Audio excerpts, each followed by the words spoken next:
everyone. Welcome to the Mobile Forum for Change. And the panel for the next 30 minutes is entitled The Digital World Through the Eyes of the Zellennials. So you may wonder what animal is a Zellennial. A Zellennial is very simple. It's a convergence between the Gen Z generation and the millennials. So put together is the Zellennials. It's an invention. I don't think I've invented it, but I think I'm going to say I did. So surprisingly, it was a surprise to me that those two cohorts together, the Gen Z and the Gen Y, make up of 55% of our population. So if we don't take notice of those two generations when we create the future of our industry, I think it's a big mistake. So today, what better than talking about the future through the eyes of the Zellennials, to have a group of Zellennials on stage with me, and we will discuss what makes Zellennials tick and how they want to consume communication, how do they want to work, how do they want to be empowered to make a difference in our industry. So I would like to welcome my panelists. So on my left, I have Beatrice Filippi. She's Global SMS Sales Manager at IDT Global, and she's been in the industry for 3 years. Then I also have Eduardo Pérez. He's lead at Colt Technology Services. And how long have you been in the industry, Eduardo? 13 years. Okay, you're an old bee then. Then I'm very jealous of this man's hair now. I wanted to touch it. And your mustache. You can I like it. Can I touch it? Yeah. Okay. You made me. Feel lucky because not all can touch this. No, I know. I feel very privileged. Thank you. Exactly. So this is Andrés. I'm not sure I'm going to say it. Oh my God. Baselga Rallo. Yeah. Okay. You're SMS account manager at the great company BTS, and he's been in the industry for 2 years. Correct. And then we have, last but not least, Magdalena Georgieva. What's your new title? Because she's just been... celebrate later. Yes, she has a new job. She's climbing up. Well, more commercial sales development representative now. At the Consult Connect PCW Global, and she's been in the industry for 7 years. Yes. Why, does it feel like 15? Feels. Just think how I feel. Yeah. So, to get us started, just because what do these Zellennials, what do they eat? What do they feel like? What do they like, they don't like? So the first thing is to understand the Zellennials so that we all start on the same foot. So Beatrice, what makes a Zellennial tick?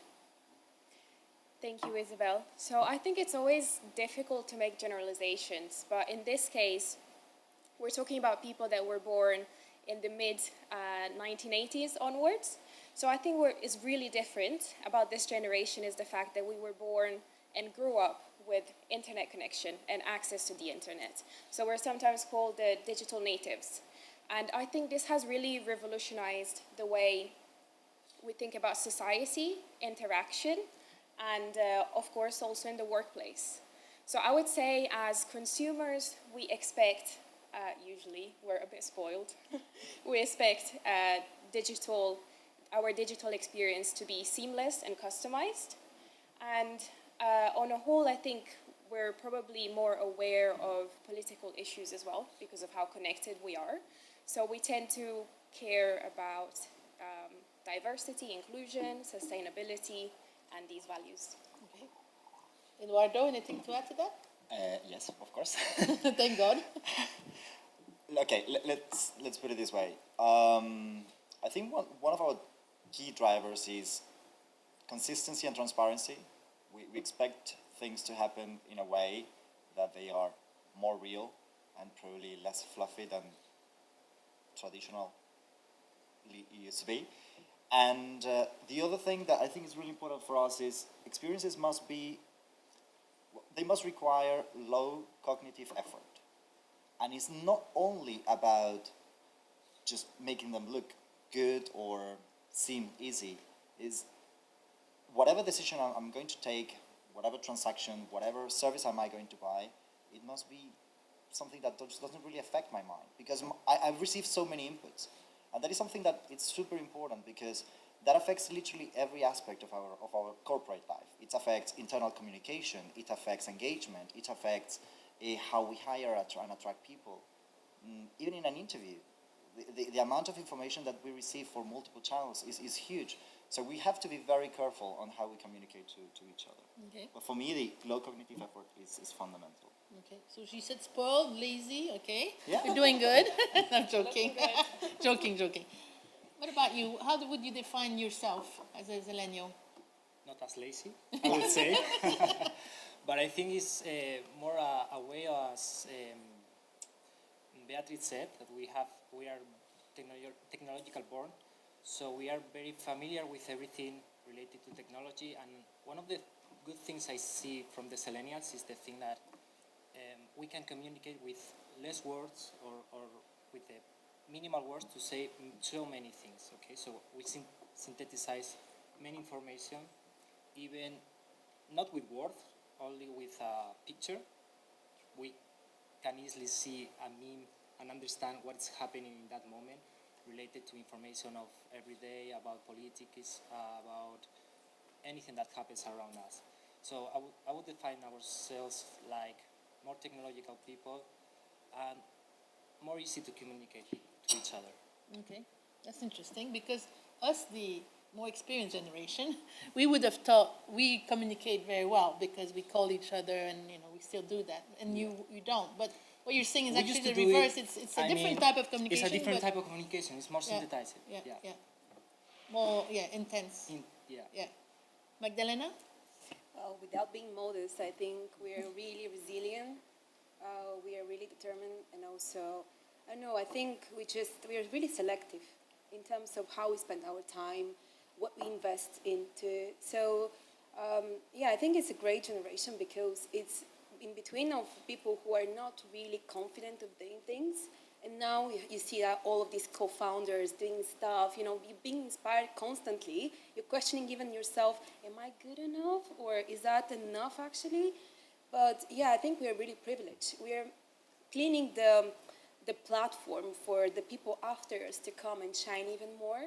But I think our generation is really key to make that bridge between I don't want to say old, but I would say more experience and the next after us. And I think I've been working with the young people now for over 2 years quite closely. And I think one thing that they have that we didn't have is confidence.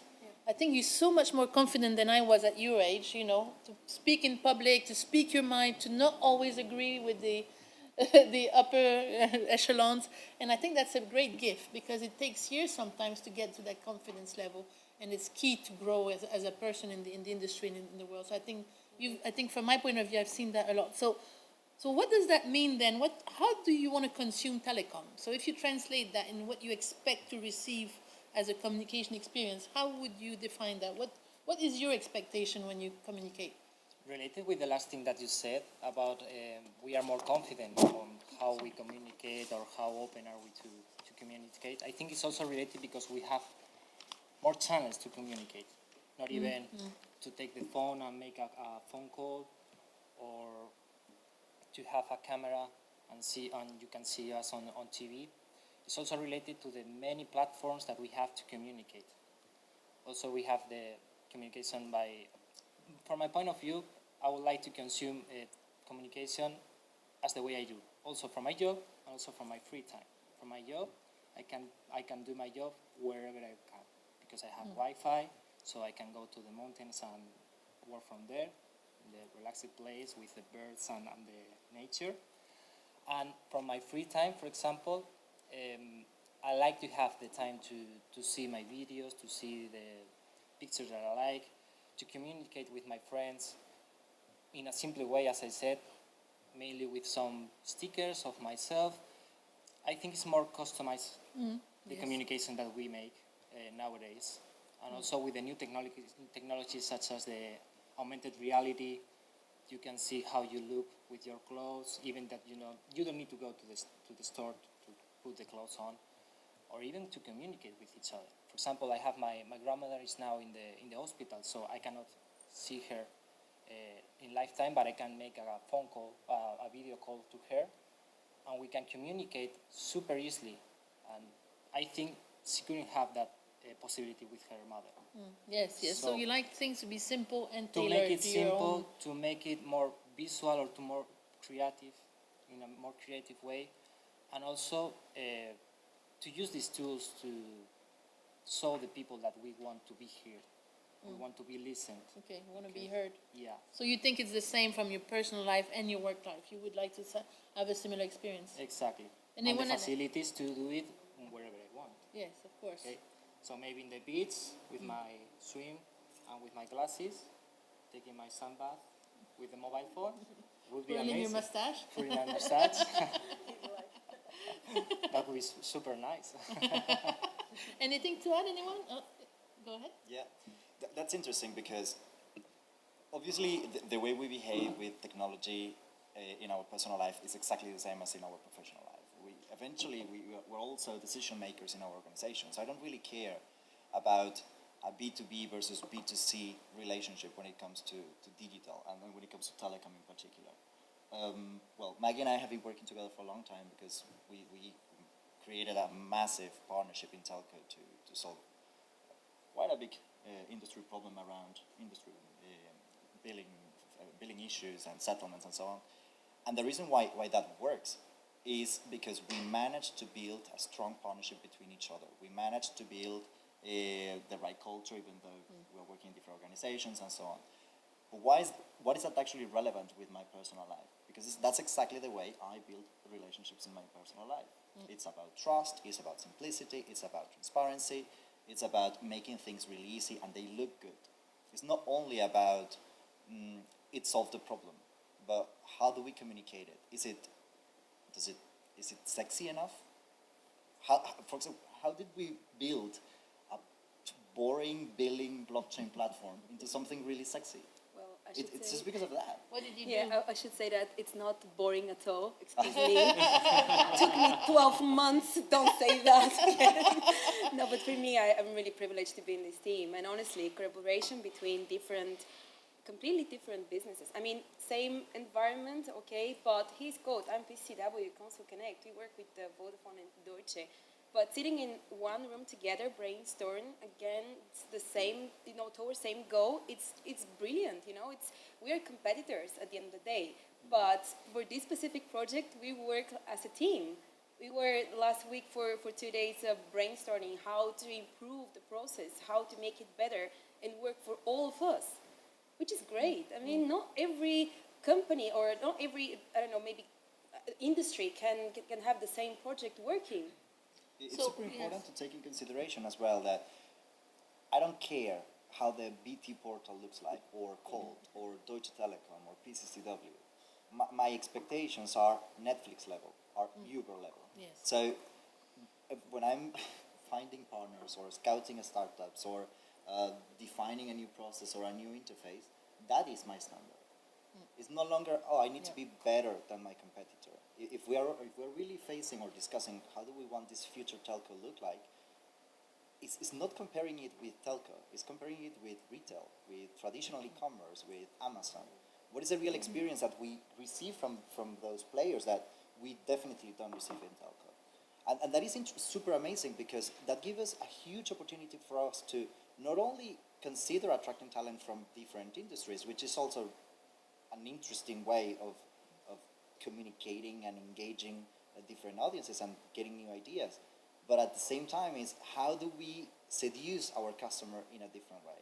And I think that that's specifically the key that the modern telco should look like. It should consider, how am I going to be fast enough? So my B2B decision maker who is used to grab a taxi using Uber now chooses me because my end-to-end experience is amazing. Not because my portal is cool, not because my processes are aligned, but because all of the key points, all of the touch points, they have been really crafted and looked at. And that's that's why I work here. Otherwise I would be in a different industry. But we have a massive opportunity to do that. I agree, and I think we've made a mistake in the wholesale to think it's a business, B2B business, therefore we market it in a boring, traditional way, where I think it's, and also the tools that we have are not the tools that we would expect on the retail side. I think it's a big mistake, because when you consume, as you say, you consume Netflix, why would you expect the same type of experience when you're at work? Why would it be different and more difficult? It doesn't make sense to me. And now why would we market the wholesale business differently to Netflix? Why? The audience is the same. We're all consumers of these types of experiences. So Beatrice, And I think at the end of the day, we're still serving the same customers. So whether we're talking connectivity, subsea, or mobile experience, it's still the same customers that we're talking about. And it's important to recognize that internet connectivity is becoming more and more like electricity and water. People take it for granted. They assume that it will be there. So I guess that's also a big challenge for our industry to Yes. understand how to be able to deliver on that. yes, because if we look at, how can we get more of you types of people in our industry? Because I look at you, and every time I interact with you, first of all, it's really good fun, but also it's very inspiring to me too. So how do we get more young people like you in our industry so we can have more of these types of discussions and more of these, transformation of the way we create tools, we interact with our customers?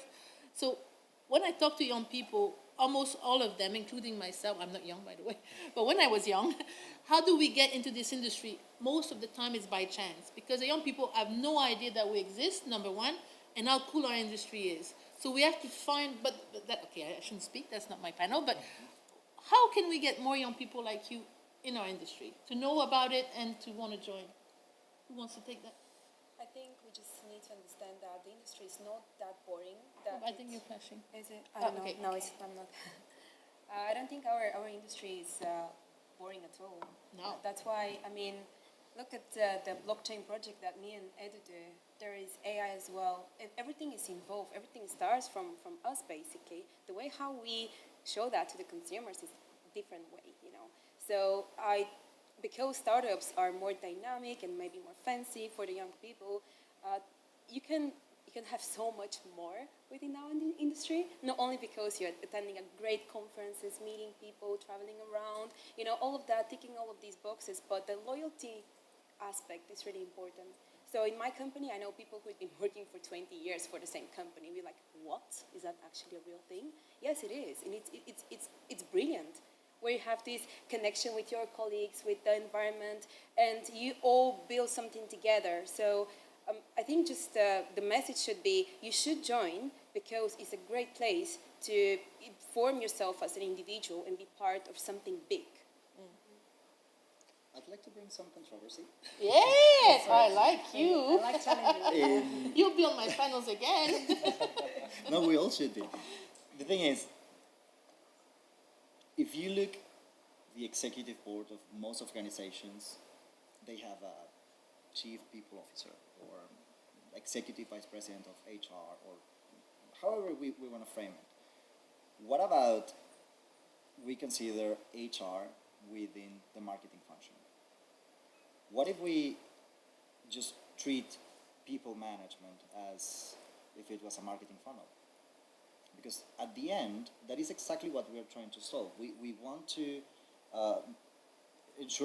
make people aware that we exist. We want these people to know what we deliver, how we're going to, make them loyal and use our services and consume what we deliver. But sometimes it's not just this industry, it's in general. We sometimes forget that people is another stakeholder of the organization. Is for multiple reasons. I'm not going to enter into that, but I'm all about iteration, experimentation, and trialing. And if it doesn't work, we just change it. But the point that I'm trying to make is that is exactly the problem that we are trying to solve. We need to understand what the drivers for these people to join us. We need to be there, but it's not only about I should go to a university so young students know that I exist. How my industry is going to compete with software? Mm-hmm. What are the benefits that telco is offering? Maybe you cannot compete with salaries, but what is the rest where you can really compete? Is it flexibility? Is it really bringing a diverse environment and so on? But this is not only achieved just by hiring people from different races and ages. How do we really ensure that we cascade that message into lower levels of management and the strategy really flows? And it's all about training, it's all about mentoring programs and so on. But probably we should also consider that these mentoring programs is not only for the people, for the staff, but also for management. my concern in general with anyone that is approaching digital transformation is we assume that just because we've been managing very complex transformations or business transformations in the past, now we're able to manage this one just because we were very good in the previous ones. And it's not. It's definitely not the same monster that we are fighting. So it's trialing at the same time, but it's also giving the opportunity to people to develop different skills and that information to be consistent, realistic, but that it flows to the lower levels. The challenge we have is it has to be take place industry-wide. It's not just Colt, it's not just BTS or IDT. It has to happen throughout the industry. It's as if the industry needs to have a repositioning of itself. Like the industry has to ask itself, why am I existing? What's my purpose? Why, and what's my vision, my mission, and how am I going to deliver it, and how am I going to verbalize it to the world? But how do we do that as an industry together? That's the challenge. First, it's about understanding it, and then marketing. Because, I recently graduated about 3 years ago, and I saw people that were graduating with me. A lot of them wanted to work for a tech company in software, Google, Facebook, these guys. Why are people not applying to work for telecom companies? And I think very often it's because they don't know about careers in telecom. Myself, I ended up here almost by chance. And then I liked it, so I'm probably going to stay. But I think it's about really developing a successful marketing strategy for graduate programs, internships, getting out there and letting people know that this industry exists. And then once they're in, to look after them Also, and make sure yes, they grow that's and the take next part step. and empower them to have a voice. Any questions from the audience? Yes? I have a couple. Hopefully they're relevant. If they're not, just Oh, no. There's never a bad question. Nick, I'm from Met, but I've worked at both Facebook and I've worked at Deutsche Telecom. I've worked at Cisco. So I think there's a microphone we can use. Sorry. Can you hear me now? Yes. Yeah. So could you hear me before, or should I repeat? Yes. You could hear me. Okay. Yeah. So a couple of things I don't think we've touched on that I'd be very curious to. Can I pull it? Repeat it. Okay. Sorry. So Nick Rossman from MEF, and I just was giving a bit of a background on where I've worked to contextualize the question. So I've been at Meta, I've been at Deutsche Telekom, I've been at Cisco. So really different types of companies, and I'm older. I won't say how old, and conversations that have come up with me when we're trying to think about how we attract people into our industry, like of your age, are around sort of, and I'm really curious to get your input on this. One is around the big conversation we're having today around hybrid workplaces and whether that really makes a difference to you or not. And I think it goes to just the kind of, and we talked a bit about it, growing up as a digital native, you're maybe more used to not socializing the way we did, socializing from home. So very curious around where you think, and the other thing that we haven't touched on, and maybe we don't need to, but when operators or vendors are competing against the Metas and the Googles of the world, I think another big challenge is pay equity. And I don't know if that's, so those two questions. Yeah. So hybrid working is important. We know you want to work from the beach already. So is it a big factor for you? I don't think it's about hybrid working per se. It's about having the freedom to decide what works for you.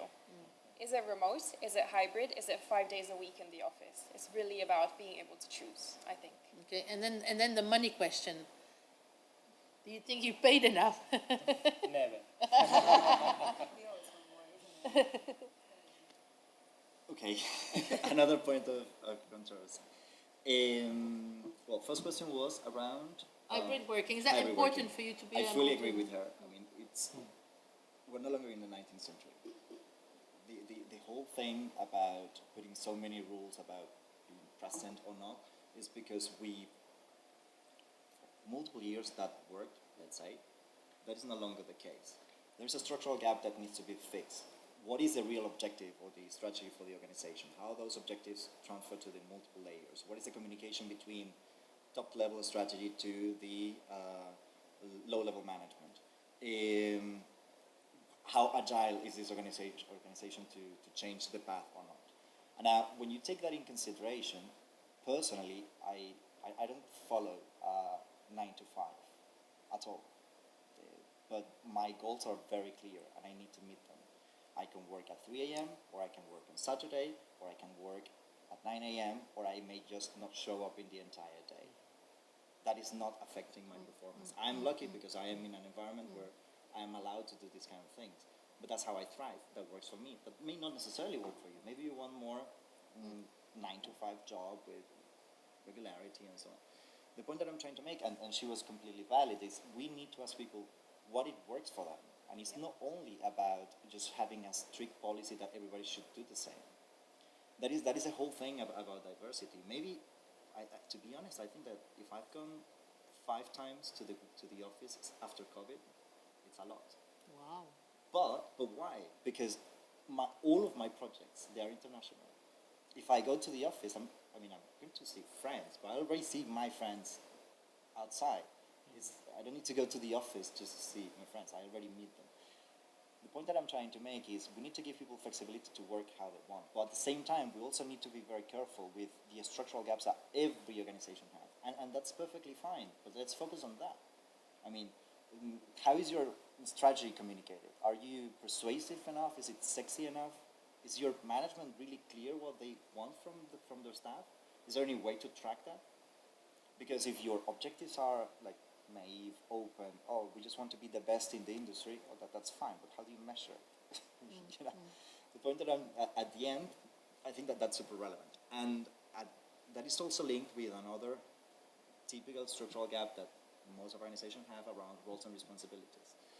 If you really want to consider the pay gap within the industry, you first need to start understanding if your people is working on what. Job descriptions mean really nothing when it comes to current day-to-day digital environments. Now the question is, obviously, as not just millennials, but it happens to you and it may happen to all of you, you obviously want to earn more and you want to grow, but you want to see progression. So how do we keep people motivated with a perception of growth, and it doesn't necessarily lead to becoming the next CEO in 5 years? But people need to perceive that this growth exists. It's a very good point, because I remember when I was young and I joined my company, I was put in a program where it says, okay, you're going to start at this level, but we have a program for you, and this every 6 months we review, we go up if we're happy. And that made me happy, because I thought, yes, there is a path, it's clearly defined every 6 months, and then... There's a plan for you. Yes, and I feel like I'm here to grow. And they take me seriously and they want to keep me. So I think we're making a sign that it's almost finished. Sorry, we'll have to go after and have a chat. So, what, sorry? 1 minute, yeah. So to close on an action, you know, by now I'm a woman of action. For people watching us, what is the one thing that they should do to empower the young generation in our industry? Beatrice, one word. A few words. It's a very short sentence. I recently read a quote saying that to succeed in any corporate environment, you need a sponsor. And I think that applies to both the mentor and the mentee. So it's something that we should all keep in mind. Very good point. Okay. We have multiple leadership forums in our organizations. Multiple VPs, multiple directors, and so on. My suggestion is that those forums, they are accompanied by a small group of young individuals that just are present, they give their opinion. They may not have the vote, but it's a way for them just to be aware what is going on within the organization, but also be able to say, hey, this may work in a different way. Yeah, and at the PTC, that's exactly what we've done. We've make a space on the advisory council, who was not very young at all. But now there's more and more young people, exactly, to say, well, we think that's how it should work, because then they bring new ideas that we wouldn't have thought about. So I agree with you completely. I would say we would need like a proper plan, a recognition of the job done. Maybe not a club, but at least a proper plan for the industry, for the people in the industry to see how they develop themselves and also inside the company. I plan to highlight the success of the young people. Yeah. Yeah. I would say communicate. and be open, be transparent. I want to be there, how I can be there, and you can give me the feedback how actually and what it needs to go to the certain level. Just open communication, discussion, because although we are young, we're not that young, you know. I mean, we're the future anyway. So open discussion. Yeah. And to close, I would say be the change. Take action yourself. Don't wait for your company to create plans. Do something yourself. Talk to young people. Bring them on stage. Bring them, when you're at an event and networking, you see some young people, take them, introduce them to CEOs and people that can make it, inspire them and make them a change in their life and their career. It's each of our role to make it happen. Let's stop thinking it's our company's job to do it. It's all of our jobs. So on this, thank you so much. It was so much fun, and we could have continued. Thank you. Thank you.